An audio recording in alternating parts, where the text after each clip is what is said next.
ఇక మూడవది పరిప్రశ్నేనా అన్నారు. ప్రశ్నేనా అనకుండా పరిప్రశ్నేనా అన్నటువంటి విషయాన్ని మనం అర్థం చేసుకోవాలి. ప్రశ్నేనా అంటే ప్రశ్నించటం.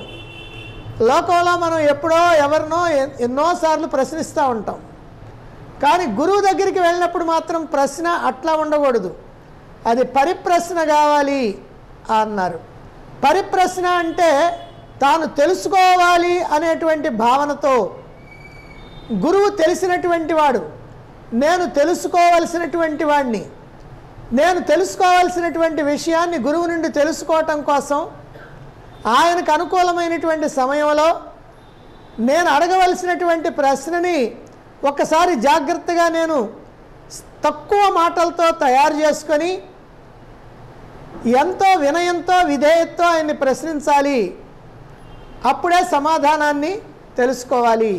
సమాధానంలో మళ్ళీ ఏదైనా సందేహం ఉంటే మళ్ళీ ప్రశ్నించి తెలుసుకోవచ్చు, ఎన్నిసార్లైనా ప్రశ్నించవచ్చు. కాకపోతే ఆ ప్రశ్న పరిప్రశ్న కావాలి.